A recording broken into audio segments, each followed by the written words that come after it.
So respect my birds. Don't go breaking into their boundaries. Don't touch them. Don't like it. Although yes, someone's offering me a coffee. Although yes, he does look cute and fluffy, but we need to remember why he is cute and fluffy. He's cute and fluffy, so he can sneak up on his prey and his head off, okay? Right? So please do not touch. If the birds are coming over your heads, use your common sense. Don't stand up. Because the birds do fly over heads, they land in the back rails, they land in the green stuff, they bumble about. This is there, so they'll do with what they want. So don't stand up, don't do anything funny.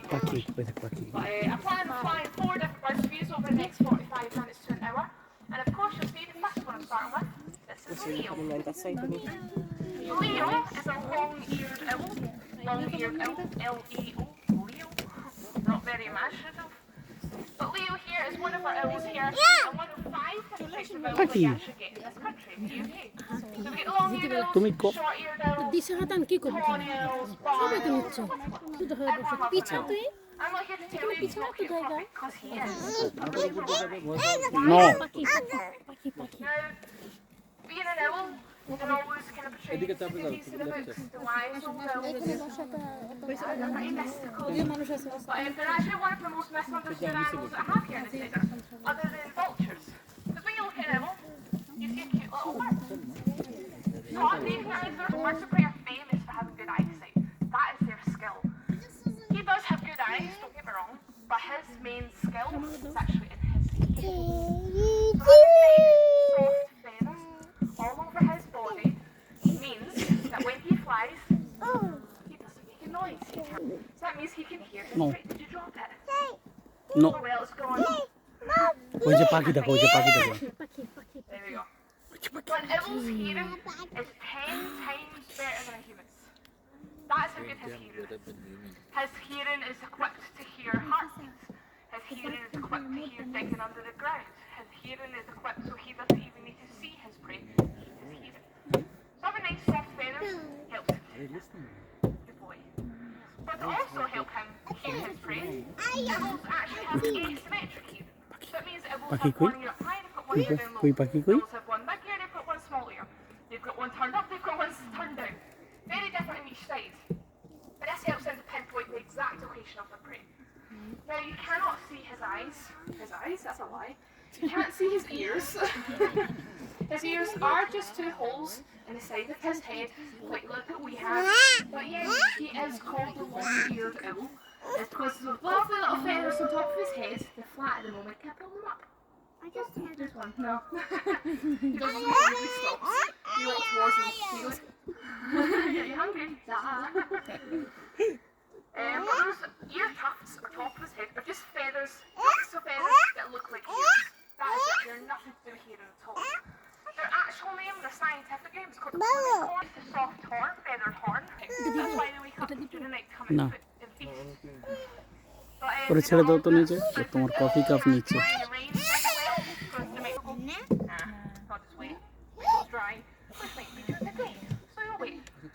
But his eyes are equipped for that low light. Again, big eyes, he's in big pupils, and his eyes mean that he can pick up teeny little bits of light. And it was like Leo here, goes to schools. I mean, I was at an outdoor event today, that's why only one. And it's not on its own. That's not a thing. You do not have an owl sitting on its own. That doesn't happen. The twitch call is from one owl only. It's found in Britain, and it's a tawny owl, and it's a duet. So it's 2 birds. The female sings twit, and the male answers twit. And you hear that from a distance, it sounds like twit, twit, twit, twit, or it's more like a twit, twit. Anyway, I'm not an owl, I can't make the noise. They're the territorial thing, because birds of prey want to keep their territory to themselves. This big guy, he does not twit twit. He's an adult male, long-eared owl, so his call sounds like you're blowing over top of a glass bottle. Very low, very quiet, which makes the long-eared owl one of the most elusive species we get in this country. Very hard to spot, very hard to find. But you are about it there. And you just see how camouflage she actually is in that tree when he goes in. So to make him look extra camouflage, not only does he have these ear tufts, he'll put up his long little sticks. You might have seen me as I'm walking around. But there's so much more than that. He's ready. He's going to stop for me. Stop.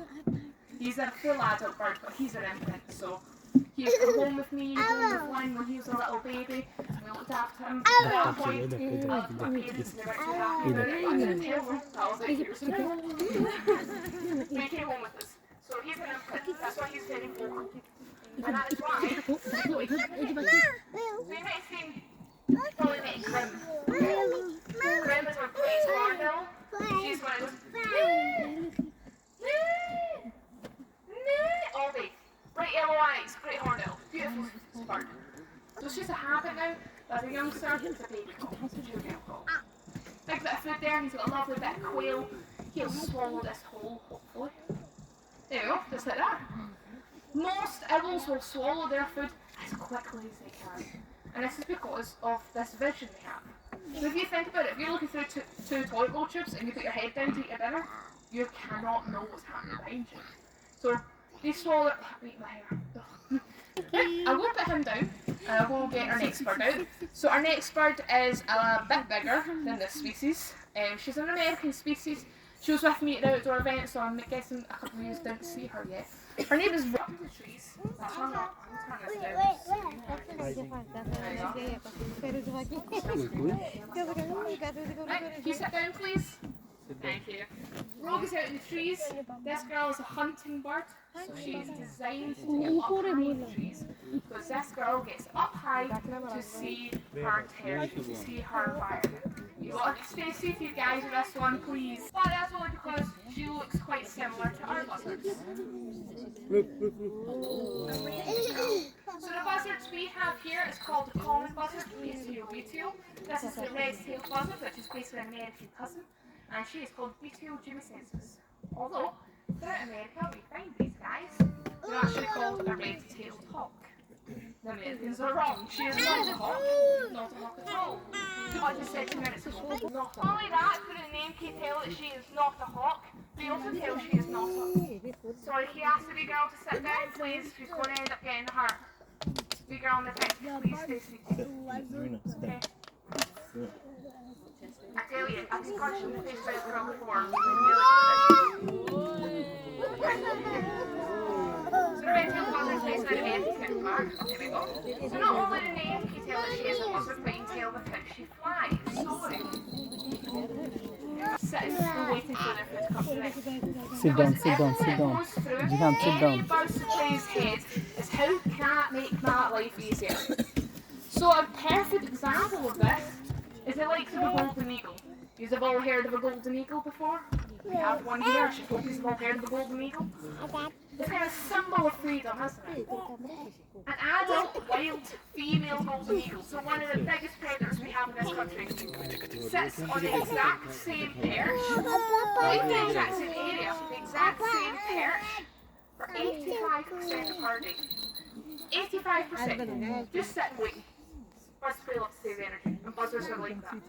So you see when she goes high into the trees, she goes to the edges, she bounces out to the edge of the tree before dropping down and gliding. If she was a hawk, there's no way she would do that. Hawks are not, in the world of falconry, we call hawks the short wings, because they have very short wings. They beat them really fast, and they fly fast. So when they come out of the trees, they dart down the trunk, and they blast out the bottom. They're designed for woodlands. This girl, she's not like that. She's a buzzard, after all. But anyways, she's not only famous, for being a buzzard and being quite a recognisable species. This girl is a famous voice actor. Okay? So if you think in your head, again, let's go back to the golden eagle. You know what? Come down here. No. If you think of a golden eagle, right? What noise do you think a golden eagle makes? Your brain usually goes straight to yeah! Yeah! Sounds amazing. Echoing into the distance. Snap. Eagles don't do that. What eagles do is bark. So that high-pitched yeah call that you see in all the movies, this is the one that does it. The red-tailed buzzard. So our common buzzards we get around here have a very similar call where they kind of go meow, meow. It's great in the springtime you hear them. Meow. Love it. These guys have that really high-pitched yeah call. And because they're a very territorial species, a way that birds of prey save energy is by not getting into fights. So if they have any conflict or any beefing with anyone, what they do is show off their mood through vocalization of body language. They do not want to fight. So she calls for this is and it loud high-pitched kia. That's her telling other buzzards, this is my territory. Go away. Don't come near me. So they want to try and avoid fighting. Now because they do that all the time, they share the same skies as the bald eagle. Americans recorded that and gave it to the bald eagle because the bald eagle squeaks. Like a squeaky toy. At the end of the day, he's a seabird. That's the kind of noises he's going to be making with a gull. So the give it a red-tailed buzzard call instead for this is amazing. What's wrong with this bit? What's wrong? Is it maybe the cameras and the selfie sticks? Welcome to this one. Maybe? Wow. Very careful. Doesn't matter. Anyway, red-tailed buzzard. You see when she's up close, she has a solid brick red tail. That's actually a sign of bad security. No. So it drops out those feathers and gets in that beautiful brick red tail, which is where she also gets that name from, the red-tailed buzzard. It's not always the tail that changes over time, the colour of her eyes actually change too. When she's a youngster, her eyes are like a kind of yellow-white colour, very, very pale. Are you okay, missus? And as she gets older, her eyes actually turn into a dark chocolatey brown colour. So there's a wee tail difference. And this girl here is 10 years old. So her dad is still the centre. She is our first bred red-tailed buzzard to the centre, so she's a very successful bird. She's a great educational ambassador. So her dad is still here. Unfortunately, her mum did pass away. So I guess she does have a step-mum now, which is two red-tailed buzzards. And she's not only an educational ambassador for you guys, so you guys get to meet the red-tailed buzzard, learn about the red-tailed buzzard, get a wider scope of what a buzzard actually is. She's also a trained hunting bird. So this girl here, she is trained to catch things called European brown hare. Tiny bit, you ready? Good girl. You might hear her dad's now because it's not a treat. He'll shout at her usually. But because it's the story, he's not going, hi guys, nice to see you, glad you came home. It's a case of, you're an adult, get out of my territory. That's what he'll call her. She's a trained hunting bird, so she is trained to catch European brown hare. This girl, today she weighs, what did I weigh her? 2 pounds 12 and a half ounces. That's her weight. It'll translate well. But the largest prey type she got was 7 pounds. That's more than twice her body weight. Now, in the wild, these guys can catch a wide variety of prey, all the way from small rodents, all the way up to adult turkey. Look how big that is. That's huge. Turkeys are massive. These guys can catch that. But she can catch things much, much larger in this kind of environment because it's a partnership. When I work with Rogue, one of the only reasons she stays is because we make her life easier. So the main question people ask me is, why doesn't she just go away and be free? I'm like, she can. Well, I can't stop her, I can't fly. But she knows the environment. She knows I've got easy food in my bag. And she's like, why are you not getting that food? At least I had food over there and was staying here. But she knows where food is, she knows where it's safe, and quite like any other animal that's out there. So she's not domesticated. She's a wild animal, the only difference is that she's trained to trust us. Like any wild animal out there, she has her own territory. For other animals, like other birds we have here, it's going to be bigger and smaller. We have some birds that go so high we can't see them anymore, or they go so far we can't see them anymore. But they'll never leave what they know, unless what they know becomes scarier than the unknown. Well, they know where the food is, so they're not going to do it. So she trusts me. She trusts us. So when it comes to hunting, we all carry knives on us. Because the bird will learn that all she needs to do is hold on. And we come in and do the dirty work. Pretty bad, isn't it? They're worse than cats, I promise you. At least with a cat, every now and then they'll come in and give me head bumps. Nah, no birds. Birds are free anyway. Come on, we're almost done, girl. Don't you worry. See, she's slowing down a little bit. No matter how much a bird trusts you, if it's not hungry, it doesn't need you. It'll let you know it doesn't need you. But it's what I kind of love about it. I've worked with them for so long. I started doing this when I was 16. I'm 25 now, I'm still here. Lovely. Come on, girl. Despite this girl punching me in the face. So the last thing I'll say about a red-tailed buzzard before I call this for a big bit is that you'll see that quite a lot of the birds look quite angry. You know, have quite an angry face about them, especially the likes of the bald eagle marigolds. They can't help that. That's just their face. And it's actually very, very important. That bone structure above their eye is called a supraorbital ridge or preorbital ridge. And it's a built-in sun visor. Isn't that amazing? Built-in sun visor. So it's just not being blinded by the sun. She's got a big bit of food there. You'll see I'm not rushing her to get that. So she knows that I'm not going to her. So she's not going to get it. Okay, then. Get me over, get her nice, secure, nice and safe. We don't hide what the birds eat. We never hide this from you guys. Because unfortunately, the food is very much one of those things that we're quite disconnected from these days. We've got so many different birds here at Worldwide. We even have the world's largest flying bird, Anna, the only one in Scotland. Biggest reaction we get? That baby chicken. What's happened? What's happened? It's a baby chicken. So I explained to them, you know, in this country, all the chicken we eat, we only eat female chicken. We don't eat any male. The males, unfortunately, in the food industry and the egg industry, y'all are just seen as a byproduct. It's a good for one thing. One thing only. There's the female chickens, the hens have a lot of meat on them. They lay eggs, they taste better. So in this country, we only eat female. So in collections like this and other zoos and stuff, people that have pets, they'll feed their animals the males, the cockerels. They're just seen as a waste, so it gives them a purpose. And after I kind of, you know, describe to them, you know, the food that they eat and stuff, I'll say to them, so what are you doing for the rest of the day? Okay, what are we doing? And they're like, I think I'm going to swing by Nando's. And I'm like, do you realise that chicken is it's the same thing? But we're just disconnected from it. One of my most favourite experiences I had was a wee boy, bless him. I'm telling the story whether you like it or not. This wee boy, he must have been about 10. Listen, he stays with me forever now. He must have been about 10 years old. And I was walking around to feed the birds and avies, and I had a big bucket of chicken. And he was like, excuse me. He was like, can I see that? And I was like, yeah, I showed him. He went, ah! And I was like, what's wrong? He was like, oh, nothing. It's just it's dead. And I was like, do you eat chicken? He was like, yeah. And I'm like, well, do you eat alive chicken? And I was like, oh! And he was like, no. And I was like, it's quite a misunderstanding when it comes to the food. You want every tiny little bit you find. You know what I'm saying?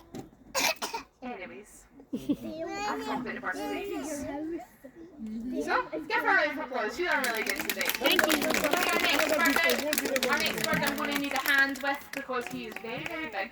Another species of bird that sometimes people come in here and they tell me it's their favourite. I love that. The bald eagle is my favourite bird. I love the bald eagle. I'm like, tell me 5 other types of eagles. And they go, golden eagle. Because we only know the ones spoon-fed. But he is a fantastic species of bird. And I basically just want to tell you about the bald eagle for what they actually are, not for what the TV tells you about. Do you mind? Anyways, I'll put her back. Bear with me, I'll get Alaska out, fly him today. And he should go up there into that big green team there, Shrek. And he should go out and go away and come back. He's meant to go away. It's okay. Sometimes I don't tell people that because I get the joy of seeing people's faces going, he's flying away, he's flying away. And I'm like, yes, he's gone. Anyway, we'll get him out. I'm sticky. Lynn said she didn't want me to talk because she knew I'd tell you I'm sticky. Let's head today. So it's very slight breeze, so it's very hard for a bird that's পাখি দেখলে দৌড়ে আছে কুল পাবে না না So he'll feel around a little bit. He might go out and look for some lift because being an eagle, he has been up around the sky. Being up high, again, getting a good look at his environment. But when he's soaring around, he isn't actually directly looking for his food. But he's looking for somewhere where he can perch to look for food.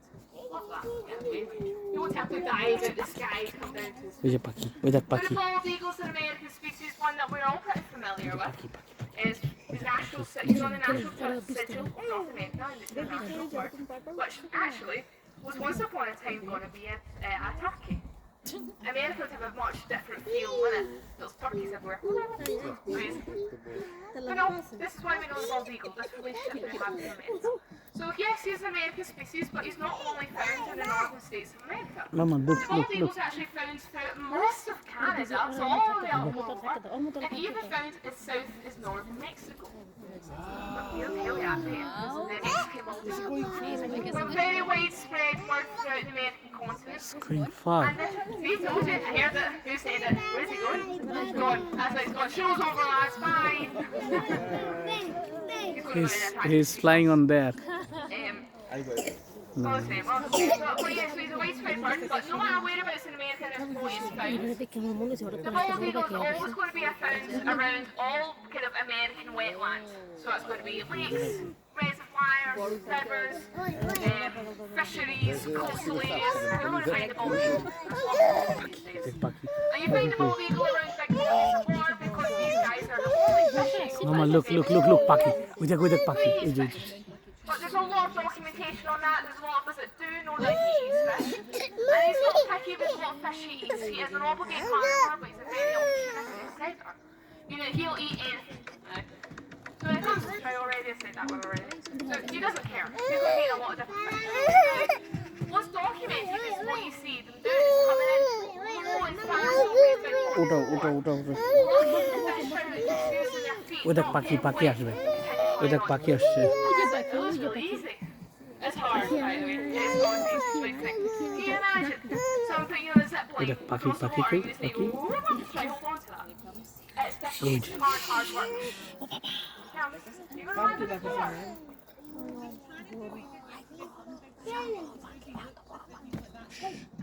Oh boy. So when it comes to working with the birds, it's all positively reinforced behaviour. So yesterday with Alaska, he went up, did one beautiful big soar, so he got all his food in one go. Big reward for a big play. So he's trying to do the same today, but the weather is not in his favour. He can't do the same thing today. So he saw that Lynn wasn't offering him all the food and he went, nah, not doing that. Anyways, fishing. But catching fish is really, really hard. They're heavy, they're slippy, they don't want to come out of the water, and you're also fighting against the water surface. Water tension vibrates the surface of the water, so it's really hard to do that. Now, eagles are designed to be strong. They're hefty birds. So he weighs about 8 pounds, and most of the time eagles can carry about half of their own body weight. So they can't carry away a child, or they can't carry away a lamb that's small. It's not going to happen. Unless it's like a fresh newborn kind of tiny little thing.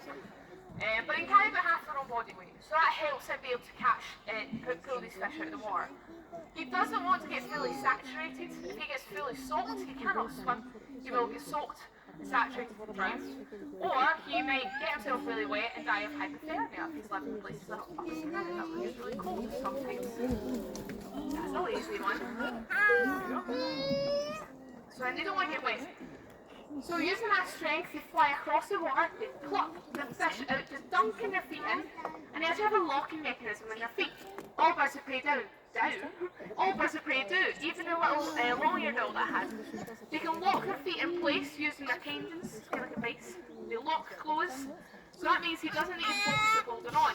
He just has to focus on pulling the fish up out of the water. And the fish is not going to easily escape. So he locks his feet closed. He also has extra grippy pads in the bottom of his feet.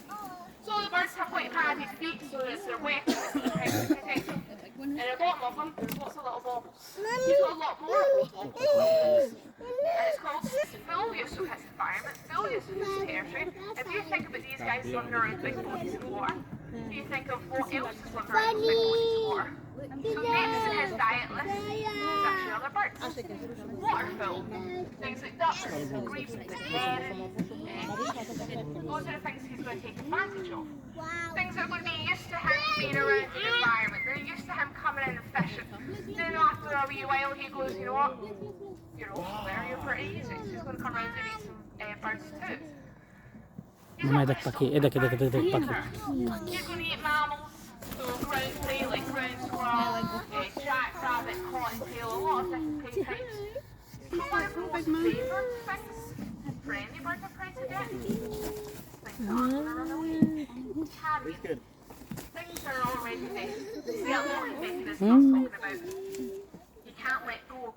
That that's that locking mechanism. So his tendon is slid into place. The only way he can let go is if he squeezes a little bit tighter and then he kisses free. So it'd be a bit of pain if you're on the other side of it, you're shaking hands with him for ages, like please let go of me. But it's very good if you're thrown to break. But yeah, carrying is one of the most দেখি দেখি দেখি তোমার হাত সরা মামা এই দেখ পাখি it's so important for birds to prey because if you're a bald eagle, say young bald eagle, it's your first winter out on your own. Mum and dad are not looking after you. Don't poke the selfie stick towards them. এই দেখ পাখি ওই যে পাখি ওই যে Got his mum and dad feeding him anymore. He is on his own. If he comes across like an elk, skunks, caribou, seal, whale, that can literally be the difference between life and death. If he's found a carcass that he can stuff up on, it means that he can make it to the next day or the next winter. It can even be the opposite. If he's a really old bald eagle, and he's out in the wild, and he's struggling, he's using his energy, he comes across a carcass. He eats that carcass and it means he can maybe make it to his last winter, another year. So it's very important for him to do that. And birds of prey love to scavenge because they get all the good bits of the carcass as well, because birds of prey don't actually drink water. They only drink water if they really have to. So all the water that we have out for our birds, they are just baths. They only go down if it's been really hot, it's worked really hard, but other than that, they get all their liquids from the raw meat that they eat, so they do not need water. I see because the baths are out there every single day. So the ones that the birds are tethered. When you guys go on, me and Lynn scrub them and refill them up. So because they're not going anywhere, the birds go, I'm not going to use it, it's not going anywhere. We'll use it every now and then, some days. But if we took them away and put them out after the 4 days, the birds would all go for a bath. Anyway, that's not the point I'm talking about. So scavenging is very, very good for them. But what I love about the bald eagles is that they're also what we call collectoparasites, right? Or they practice collectoparasitism, which means he is very good at manipulating other birds of prey and other predators. So other eagles, bears, wolves, he can come in and be able to steal their food off them. There's a fantastic photo that a photographer got of bald eagles coming in and grabbing the food out of a fox's mouth, pulling the fox off the ground until the fox let go and it got to fly away with the rabbit. পাখি এটা কে দেখ পাখি এই যে পাখি খায় দেখ পাখি খায় The last thing I said about bald eagle, he's not bald. পাখি খাবি But the word bald is actually an old English word that meant to have white on your head. So it's the white-headed eagle, the bald eagle. I quite like Rogue, the red-tailed buzzard, with her tail is actually a sign of sexual maturity. So before he is 5, 6 years old, he's got brown eye, brown beak, brown head, brown tail. So he'll feet, everything else is brown. And that's again, so adult bald eagles can look at him flying across the water and go, he's just a baby, leave him alone, don't bother him. And you get a little bit of leeway. You don't bother mum and dad and anything. I'm still just a baby, look at me, bro. I'm just a baby, come give me some food. And then he gets older and he gets kind of little white highlights, so he looks like this adult. But the picture that we see these days of all the bald eagles around wasn't always a thing. Bald eagles were nearly completely wiped out in the wild. Like gone. In the places we love the most, for a bird that we love the most. Because of something called DDT, which is an insecticide or pesticide. I learned about it in high school where they used it in places like Ghana, they'll spray it across houses to stop the spread of malaria by killing the mosquitoes. Well, put it across, don't you go over there, you stay where you are, honey. There's an eagle there, don't scare him. But it's used as an insecticide to stop insects come up and chewing on your crops and getting all the sugars out of them. So what it does is that it affects the bald eagle, but what it does is it bioaccumulates. So it goes through biomagnification. That DDT gets more toxic throughout the food chain. So when it runs into the water, the insects get in, get eaten by the fish, the small fish get eaten by bigger fish, you know, it goes. And in that way, it gets toxic for the bald eagles. Sure is. Too late. Please go to bed, give them a round of applause. Bye! Hard work today, not having any wins. But yeah, so it messes around with the metabolism of calcium in birds of prey like the penguin falcons and the bald eagles, which is so important because if you're a bird, you lay eggs. And if you don't have calcium getting metabolized from your diet, it was meaning you're having soft eggs. So when the females are trying to lay on them, they were too soft and she was crushing them, or they were just getting hatched and they were just coming out without a shell on them at all. It also meant some males would become sterile. The bald eagle was nearly wiped out, unfortunately. But thankfully it was noticed, and the numbers are back again, and since June 2007, I'm sure it was, the bald eagle was once again recorded nested in every single northern state of America, so our numbers are back again. And that's just one success story of people working with wild animals, bring them in to captivity, breed them and release them again. Anyways, we have one more bird for you, so if you're willing to stay. It's another very important bird. His name is Jake, or his full name is Wee Jake, because he's wee, but he is designed for speed. He's a lugger falcon, so he's going to fly a little bit differently compared to the rest, because this species is typically recorded flying about 160 to 180 miles per hour. So bear with us, we're back now with our last word for you. No. Thank you.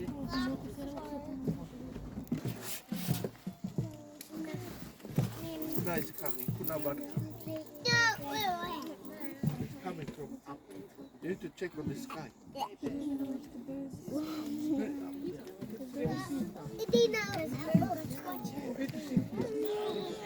Nabi, if you bite it. The beautiful species of falcon that we find in the sub-Indian continent. So we get these guys across India and Pakistan. Quite strongholds for them there, but you do get them into the Middle East and as far as Nepal, so there are quite a few different countries you can find this beautiful species. Unfortunately, they're not a very well studied species, and this becomes a little bit of an issue when we start to see a decline in their population, and this species is actually near threatened, so we think that they've declined around about 80% in the last 30 years, and that becomes a bit of a problem when we haven't really studied them in huge amount, which means that we don't know why it's happening, and that can make it hard to try and stop that decline. We're not sure exactly what the main factors are. Now, Jake here is a really important bird. He's a part of a breeding project for lugger falcons called Project Lugger.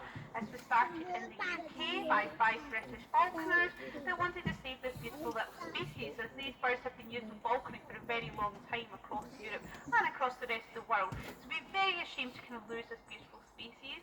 So their goal is to produce as many lugger falcons with mixed genetics as possible and be able to use these birds in reintroduction projects over in areas like Pakistan to try and bolster the wild population. They're also working with locals, government officials over in these countries to try and help with some of the problems that these birds face, including habitat loss and toxins coming into the environment and some of the different trades that are used for this species as well. They're trying to kind of hit all those basics. We'll talk a wee bit more about that a bit later on.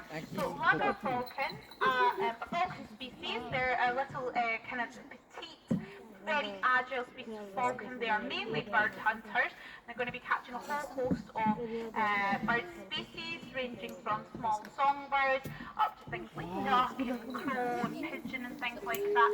And they can do it quite close to the ground as well. You'll notice that Jake will easily be able to fit in small gaps in trees or very close to the tree line and not hit it, hopefully. Because he is very, very agile. It's a beautiful big long tail that helps him do that. And he also can turn very quickly as well. And this makes him a fantastic aerial predator.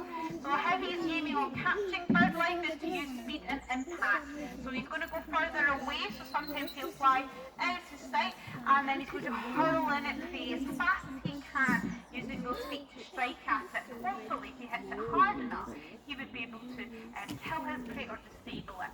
So how do we get him to represent the way he would hunt in this sort of environment? Well, we have something called a swung lure, which is a leather padded bag, and that is swung around when the bird gets into the correct position.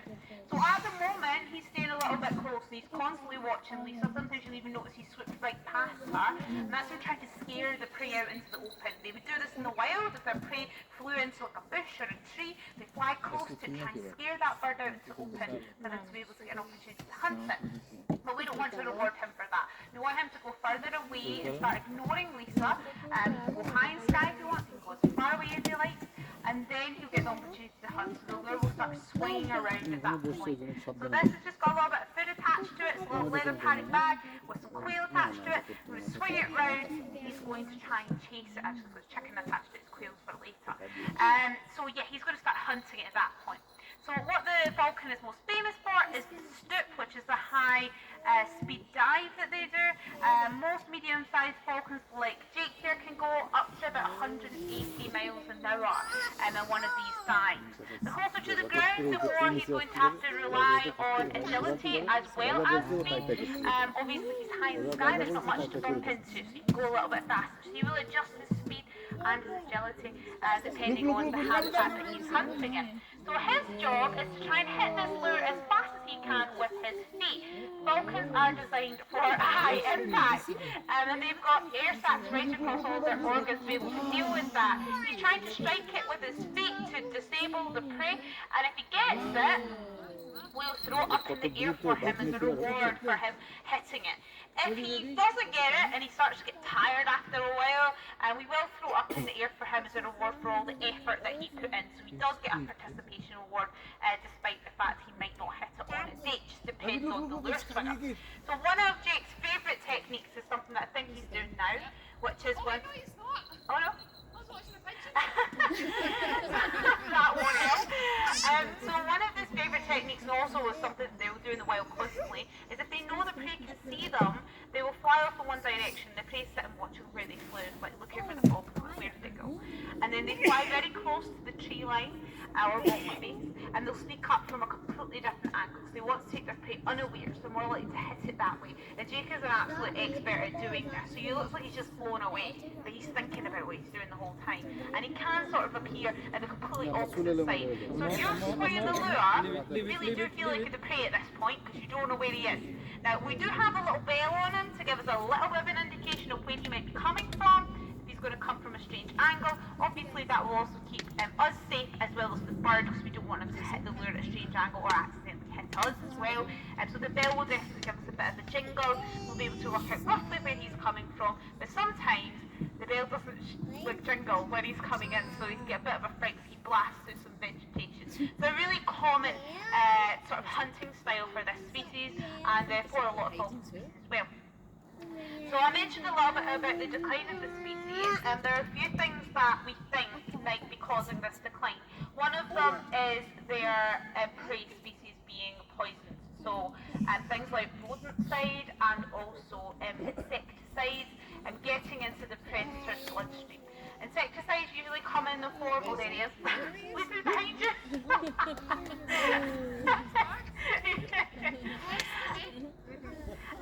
He's coming. He only jiggles when he flaps his wings. If he keeps them still, he can't. So yeah, they're basically feeding off of bird life that have been eating these poisoned insects, and then it's accumulating in his body. When it comes to rodents, they do hunt rodents as well, so yet again getting that from eating the prey force that has been toxins in their stomach. Lugger falcons are also used as barrack birds, which is like a base bird. So in the Middle East in particular, there is a trade for saker falcons, which are larger species of falcon. They're very wanted for hunting and things like that. And sometimes people will pay people illegally to trap these birds from the wild. And how they capture these birds from the wild is they use a bait bird, which is usually a lugger falcon. So they'll basically use that bird to attract the larger falcon, as they're very territorial, and there's a trap on the lugger falcon's back. And it usually results in the lugger falcon getting very injured or passing away, and the saker falcon getting sold on the black market. And this is illegal. This is done by poachers, not falconers. Yeah, that's a big issue for this species. So that is something that affects us as well. And just general habitat degradation. So we have a lot of agriculture. Wow. Did I not say he didn't crash into the tree? And then he crashed on the tree. So yeah, having nice safe spaces for these guys to be able to prey upon their prey and also be able to breed and things like that is really important. And the project that Jake is a part of are helping towards these issues. There we go. Good man. Good boy. So we're giving him a big bit of food now on the lure. There you go. Cover up so no one else can see it. So Jake at the moment, he is an adult, so he would be able to breed, and that is his main goal in a part of this project. We have a female from the project as well, and she's not able to breed yet because she is a juvenile, so she is still on her juvenile plumage, although some of the adult feathers are now coming on.